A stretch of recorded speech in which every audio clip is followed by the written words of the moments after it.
ओम शांति।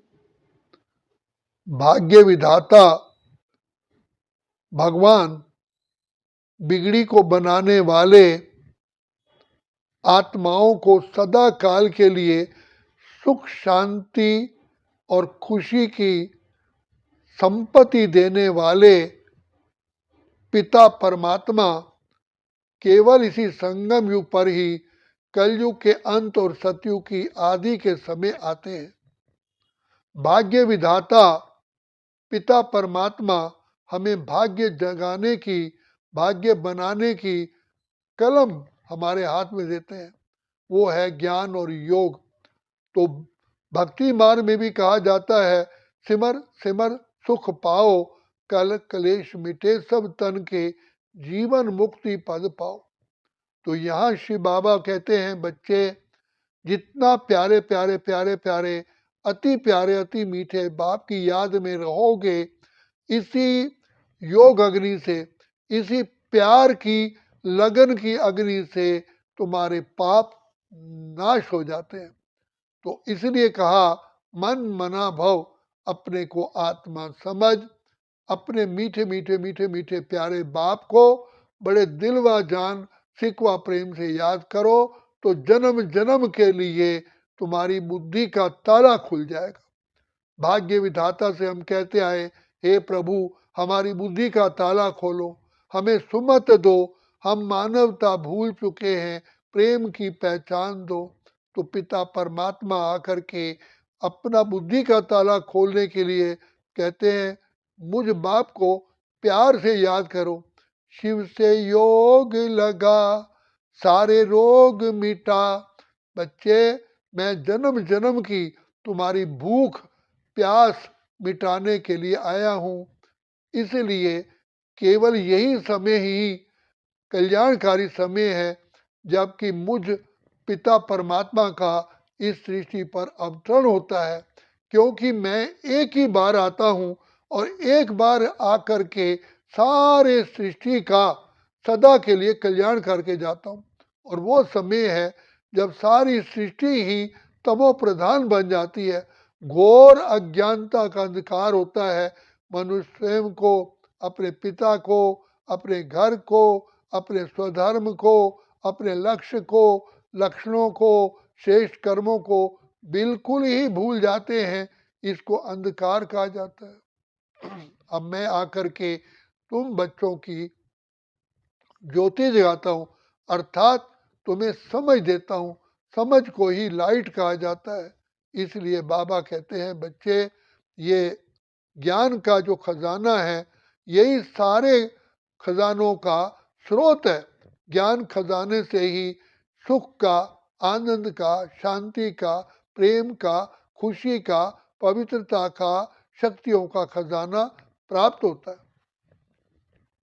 तो ये खजाना देने के लिए ही ज्ञान सागर पतित पावन सर्व के सभी दाता कल्याणकारी हमारे प्यारे प्यारे बाबा अभी वर्तमान समय आए हुए हैं। हमको बार बार चेतावनी देते हैं, जाग सजनिया जाग, नवयुग आया। बच्चे, कल युग जा रहा है, जा चुका है, अब तो पुरुषोत्तम संगम युग है।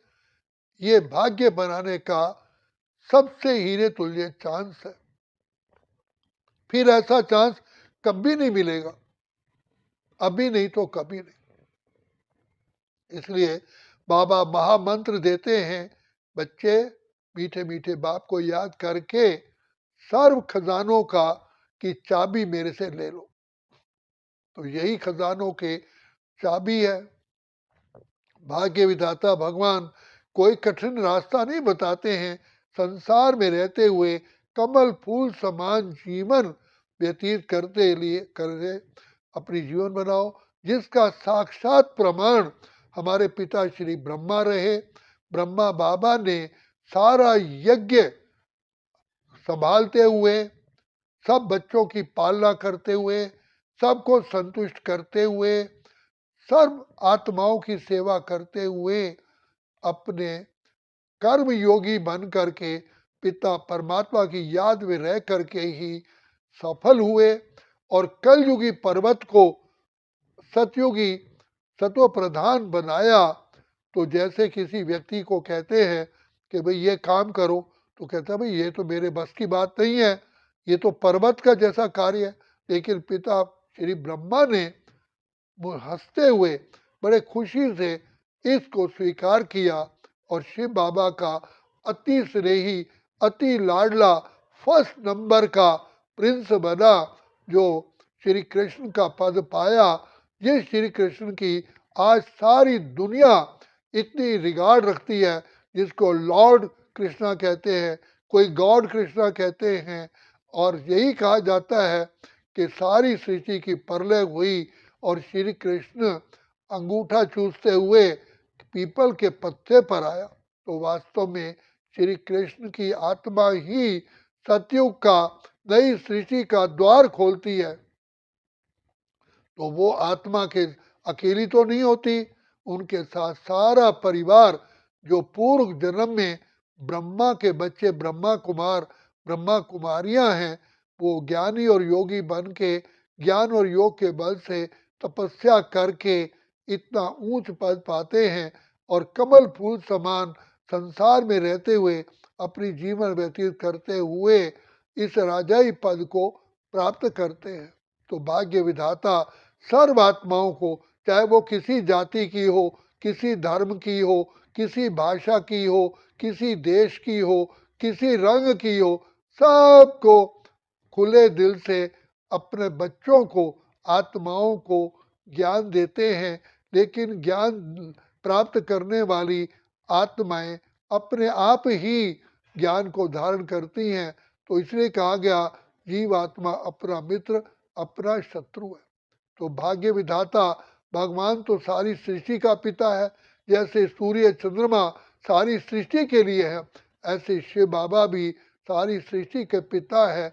लेकिन लेने वाले अपने नंबर वार पुरुषार्थ अनुसार ही बाप से प्राप्ति करते हैं। जैसे कॉलेज में स्टूडेंट पढ़ते हैं, नंबर वार ही तो अपने पद को प्राप्त करते हैं। उसमें टीचर लेक्चरार का तो कोई दोष ही नहीं, वो तो टीचर तो पढ़ा का काम है पढ़ाना। तो बाप शिव बाबा भी मात पिता शिक्षक सदगुरु बन करके हमारी पालना पर उपस्थित है। ये हमारा जीवन हीरे तुल्य है, यही पाने का समय है। बाकी सतयुग से लेकर कलयुग तक हम नीचे ही नीचे उतरते आते हैं।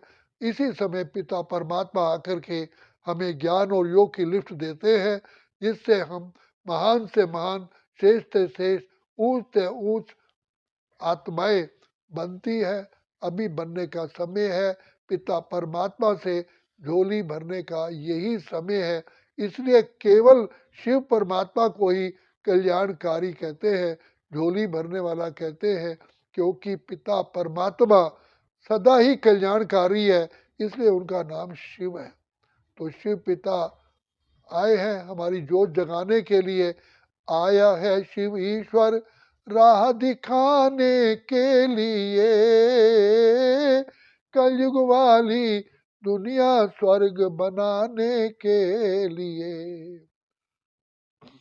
वो शिव ईश्वर नहीं एक का, सबका सच्चा बाप है।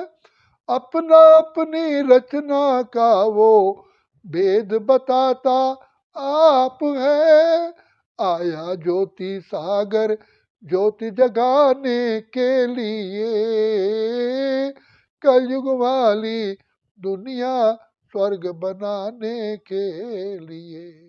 इसलिए बाप कहते हैं जागो जागो, अपने आप को पहचानो, बाप को पहचानो, समय को पहचानो, पढ़ाई को पहचानो और अपने पद को भी पहचानो, पिता परमात्मा से प्राप्ति को भी पहचानो और प्राप्त करो। यही समय है, यही समय है, यही समय है। अच्छा, ओम शांति, ओम शांति, ओम शांति, ओम शांति।